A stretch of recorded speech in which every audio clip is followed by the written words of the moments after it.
And then from there, we're going to take the opposite arm and we're going to reach over into a lovely mermaid stretch. So feeling the whole of the body stretch. Good. And come back round. So we can stay with the hand on the floor to show you what that looks like against the wall. Good. So 2 options really. Work with what you can. And then just keep using your breath. Breathing out as you come up and over into mermaid. And in. Super. 2 more. I'm going to come back down onto the floor. Okay, final one. Now, take that top hand and just place it on your top hip. Again, just check that you've got that nice alignment with the hip over the knee. And then from here, we're going to come into a leg lift. So you're going to float that leg up to, maybe up to hip height, or maybe just an inch off the floor. It really doesn't matter. And then touch back down again. Now, if you've got your hand on the floor and that feels really challenging, this may be where you want to lift your support up a little bit, use the sofa or use a wall. These are hard. You might feel like you've not got much movement at all, that's fine. Even here is good. The aim is to keep that nice stack of the hip over the knee. We've got 4 more. 4, 3, 2, 1. Lift and hold. Okay, now you can stay here, you can practice holding it, or you can practice those lifts and lowers. Or from those of you who were with me a couple of weeks ago, you might remember that lovely leg pull that we did. So we're sliding the knee up towards the hip, and then we're pushing away. Knee to hip, push, knee to hip, all heavy legs, push away, 3 more, 1, 2 more. Good. Final one. And stretch and hold. Stretch and hold. Oh, my foot's doing this on the end of my leg. 3, 2, 1, and slowly lower down. Come back to your kneeling position and push back into your shell stretch. Well done, guys.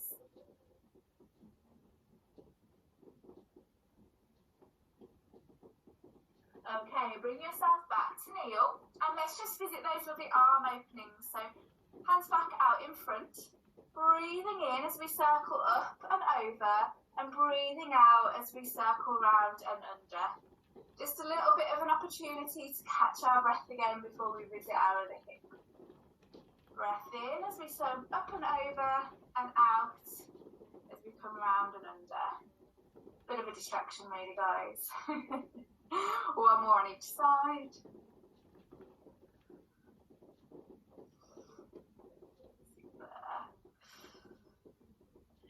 Okay, right, let's get it done. So over to the opposite side, you've still got your same levels. You could rest at something that's at hip height, be that a wall, a sofa, or you could come down to the floor.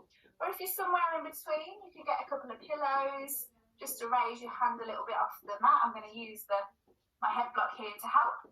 And then again, just check you've got that hip and knee alignment.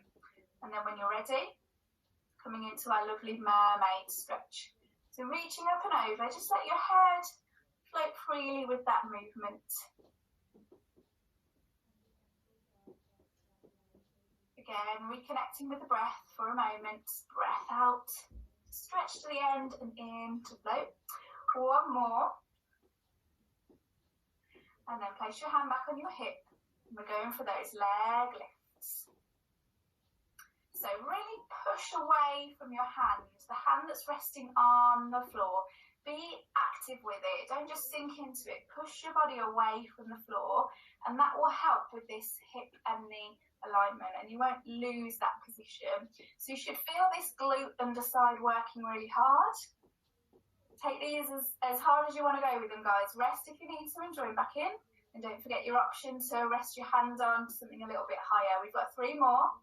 We've got 2 more. We've got 1 more. We're going to hold here with the option to come into those leg pulls. So the knee comes up to hip height. Glass of champagne resting on that top hip. Can you keep that knee at hip height?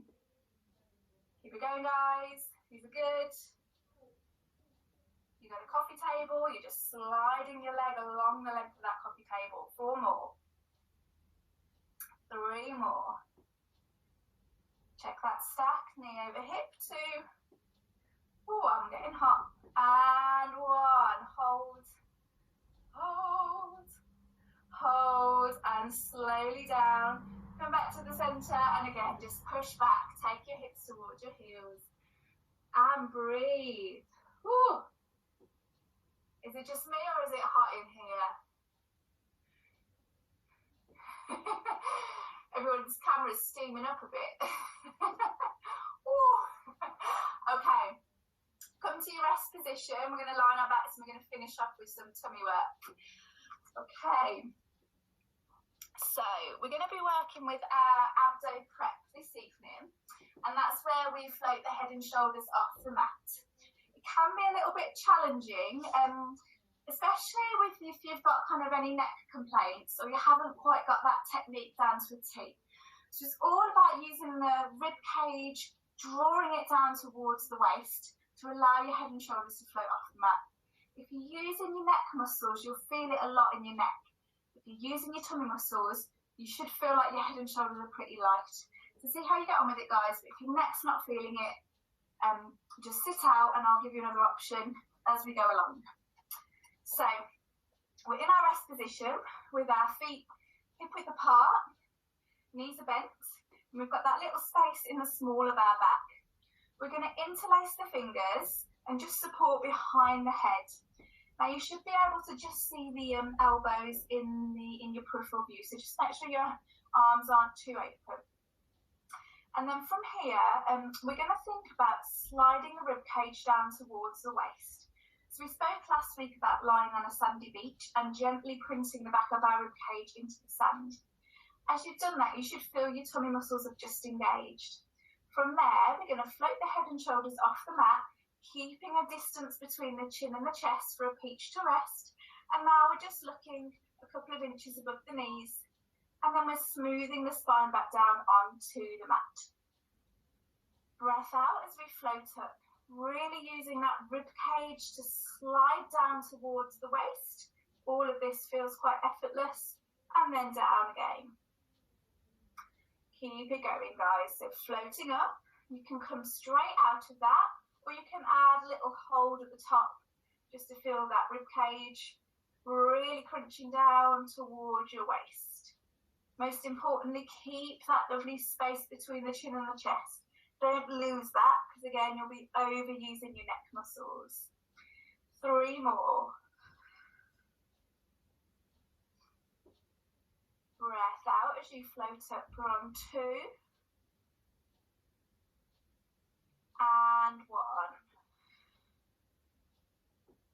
Okay, let's all bring the knees towards the chest, plug in the knees. So we're going to build on this as we often do with our abdominal sequence. So you could just work on really perfecting your technique with the abdo prep and do it really well. I felt that in my tummy, so hopefully you felt that too. You don't need to make it really fancy to get those tummy muscles nice and strong. So you can stick with that one, or you can come with me and we're going to add a twist into that, and it begins to work the oblique muscles a little bit more. So your setup is the same. We slide the rib cage, gently pressing down into the sand. We float the head and shoulders off the mat, but this time I'm taking my shoulder across to the opposite knee, closing that down, untwisting, and then floating down towards the mat. Repeat on the opposite side. Rib cage down, float the head and shoulders, twist across, untwist, and smooth down. Just keep repeating from side to side. Now you can do that in 2 stages, or you can do that in one fluid movement, whatever works best for you. Again, the breath out always takes us up, and the breath in lowers us down. 2 more on each side. 1 more on each side. And then hug the knees towards the chest. So you might feel that that's enough for you, kind of neck and shoulders work today. And if that's the case, you can stay with us, but just work the legs, or you can combine the two movements. So we're going to be working into our scissors exercise now. So that's where we visualize a tray of drinks resting on our waist, and we float our legs in and out of tabletop position. So we're aiming to stack the knee over the hip, place the foot back down on the mat, and then repeat on the opposite side without spinning our tray of drinks from side to side. Now, if you want to add the head and shoulders, slow it down, and we're going to add that oblique twist again. So opposite shoulder to opposite knee. So the head and shoulders float up and we cross. We touch down, head and shoulders float up and we cross. So you need to go a little bit slower just to coordinate that movement. So your options here is you can do what I'm doing. So opposite shoulder to opposite knee. Or you could just do the legs. Or you could just do the head and shoulders. All of it's working hard, guys. All of it's going to benefit us. And I would challenge you to keep it slow. Sometimes we think going fast is going to help, but we can really hone in on our precision and technique. We've got one more on each side. And then just pause and hug the knees towards the chest. Okay, we've got 2 more levels to try. So you could stay with that level, or you can join me and come to double tabletop.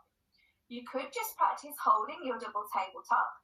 So we've got that tray of drinks resting on our waist, knees are pressed together, and we've got that nice 90-degree angle at the hip and the knees.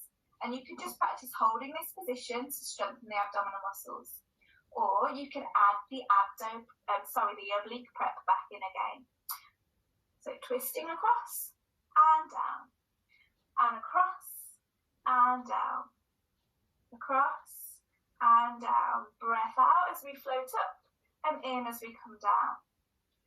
You could just work the legs, you could just work the head and shoulders, you could do it all together, or you could come back to one of our previous exercises, whatever's working for you.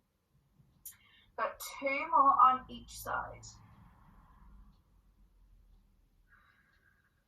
1 more on each side.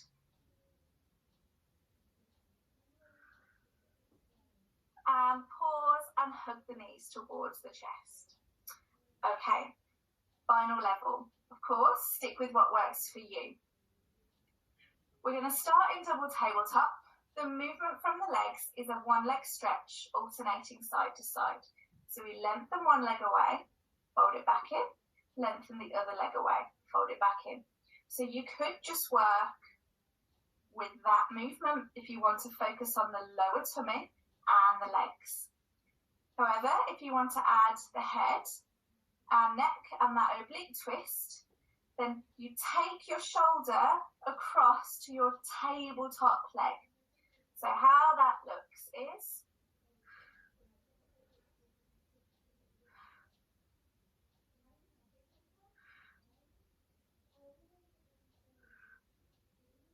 so shoulder towards knee.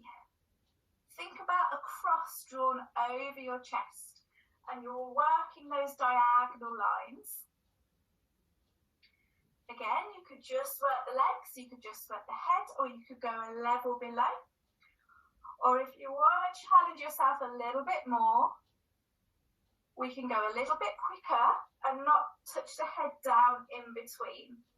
So you've got that idea of like a cross crunch, a bicycle crunch, stretching, opposite shoulder to opposite knee.